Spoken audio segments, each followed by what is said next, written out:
రెండవసారి అధ్యక్ష పీఠం అధిరోహించిన ట్రంప్ వరుసగా షాకుల మీద షాకులిస్తున్నాడు.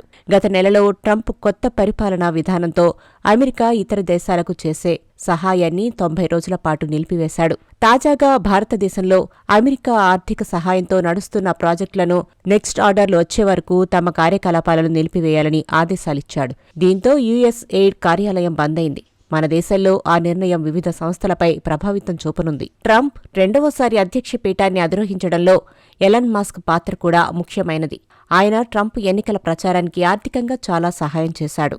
అందుకే ఎలన్ మస్క్ను ట్రంప్ తన పరిపాలనా టీంలోకి తీసుకున్నాడు. ట్రంప్ తీసుకునే కీలక నిర్ణయాలలో ఎలన్ మస్క్ ప్రభావం ఉంటుంది. ఎలన్ మస్క్ దృష్టిలో యుఎస్ ఎయిడ్ అనేది ఒక క్రిమినల్ సంస్థ. అందుకే ఈ సంస్థను బ్యాన్ చేయాలని ఎలన్ మస్క్ కంకణం కట్టుకున్నాడు. అందుకే ప్రత్యేక చొరవ తీసుకుని ట్రంప్తో మాట్లాడి ముందుగా 90 రోజుల పాటు బ్యాన్ చేయించాడు. కొత్త విదేశీ పాలసీ అమలులోకి వచ్చాక తిరిగి యుఎస్ ఎయిడ్ను తొలగించాలా, కంటిన్యూ చేయాలా అన్న విషయం నిర్ణయిస్తారు. అమెరికా ప్రభుత్వం తీసుకున్న ఈ నిర్ణయం భారత్లోని పలు విద్యా, ఆరోగ్య సంస్థలపై ప్రభావం చూపనుంది. ప్రజల ఆరోగ్యానికి సంబంధించిన విషయాలలో యుఎస్ ఎయిడ్ భారత్లో గత 70 సంవత్సరాలుగా పనిచేస్తుంది. ప్రసూతి, శిశు మరణాలు, క్షయ, హెచ్ఐవి మరియు కోవిడ్-19 మహమ్మారి వంటి విషయాలలో యుఎస్ ఎయిడ్ చాలా కీలకంగా పనిచేస్తుంది.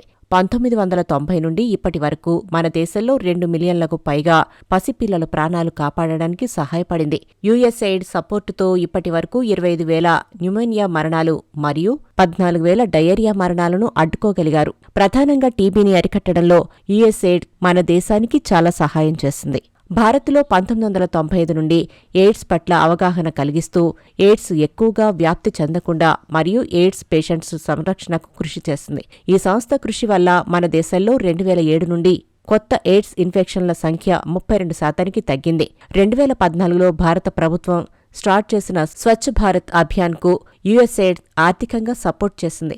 ఈ సహాయంతో 3 లక్షల కుటుంబాలకు గృహ, మరుగుదొడ్ల సౌకర్యం ఏర్పడింది. మన దేశ రైతులకు కూడా యుఎస్ ఎయిడ్ సహాయం చేసింది.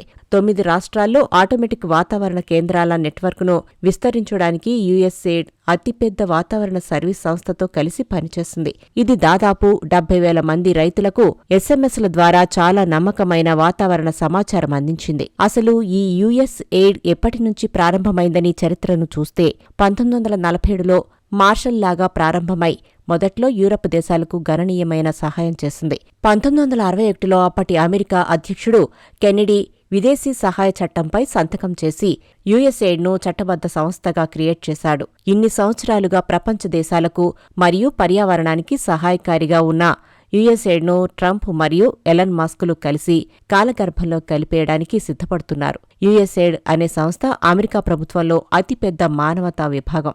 దీనిలో దాదాపు 10,000 మందికి పైగా సిబ్బంది ఉన్నారు. వారందరూ ఇప్పుడు ఉద్యోగాలు కోల్పోయే పరిస్థితిలో ఉన్నారు. 2023 ఆర్థిక సంవత్సరంలో ఈ సంస్థ $40 బిలియన్ల పైగా ఖర్చు చేసింది. ఈ నిధి 130 దేశాలలో వివిధ కార్యక్రమాలు చేయడానికి సహాయం చేసింది.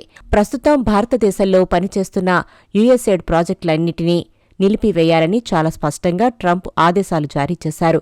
ఇప్పటికే తన నిర్ణయాలతో ప్రపంచ దేశాలను షేక్ చేస్తున్న ట్రంప్ ఇంకా ఎలాంటి నిర్ణయాలు తీసుకుంటాడోనని ప్రపంచ దేశాలన్నీ ఉత్కంఠగా ఎదురుచూస్తున్నాయి.